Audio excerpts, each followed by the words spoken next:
حبيبي. شفت في المهندسين 3 مرات محمد رمضان وجاب لي طقم واداني 3 ميتينات وخدني وروحني الجيزه. بجد اقسم بالله. لا تعالى نقول الكلام ده تاني كده. انت حد قايل لك تقول الكلام ده ولا انت بتقوله بجد؟ ربنا شفته في المهندسين. محمد رمضان. محمد رمضان جدع يعني هو. في كل شارع حكاية وفي كل زاوية في حلم متأجل، بس في رمضان الخير بيزيد والقلوب بتتحرك. والنهاردة معانا قصة ولد زي القمر اسمه محمد اللي حياته كانت في الشارع، بس لمسة واحدة من نجم كبير جدا فرقت معاه وعاش الحلم ليوم واحد، بس ليوم واحد. اسمك ايه؟ محمد.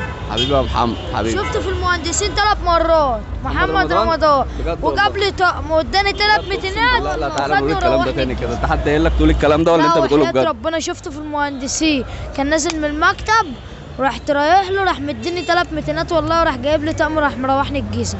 محمد رمضان. محمد رمضان. جدع يعني هو. رسالة لنجم كبير جدا قدر ينزل الشارع ويلمس قلوب الناس، يعرفهم ان الحلم ممكن يبقى حقيقة.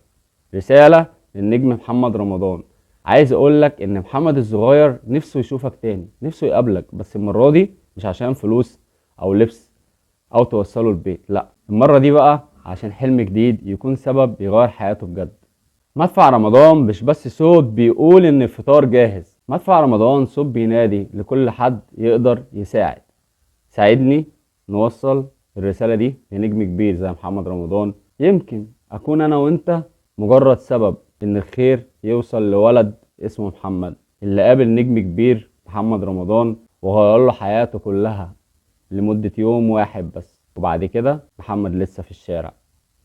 يا رب صوتنا يوصل، تعمل اللي عليك وانا بعمل اللي عليا والباقي مش بتاعي ولا بتاعك، فنحن علينا السعي ولكن ليس علينا ادراك النجاح. النجاح ده هو التوفيق وعدمه، ده من عند ربنا سبحانه وتعالى. كل حد يقدر يعمل حاجة يعملها. كل المطلوب منك كومنت ومنشن لمحمد رمضان علشان توصل له الرسالة ويكون محمد الصغير واحد من اللي بيكسبوا في مدفع رمضان. كل سنة وانتم طيبين. دلوقتي بقى يا جماعه محمد كده، يعني ممكن محمد رمضان لو شافك يا محمد وعايز يوصل لك يا حبيبي تاني يوصل لك ازاي؟ انا دلوقتي قاعد في وسط البلد بنام في شارع طلعت حرب، وساعات ببقى قاعد الجنب التاني عند محل كرم الشام. تنام فين؟ شارع طلعت حرب هنا؟ تنام فين هنا؟ بنام عند محل بازوكا. عند محل بازوكا؟ وساعات عند العبد هنا يعني صح؟ هنا. ايوه الحته دي؟ ايوه. كل الناس في الشارع حاجه يا يوسف. اغني؟ غني. تعرف تغني؟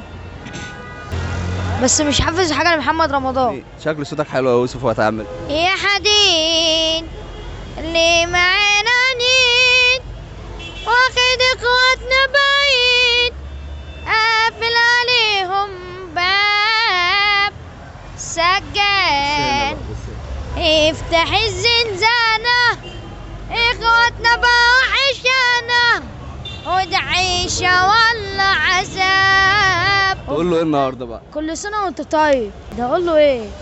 ده يقول بالصحة والسلامة. احنا هنجيلك تشوف بقى كل سنة وانت طيب. انا بصحاب بقى. هنبقى اصحاب ولا تشتغل بقى ومش هتعرفنا تاني؟ لا يا عم انا بصحاب. وبعدين انت فاجئتنا وقلت لي صوتك حلو جدا. احنا اصحاب يا عم.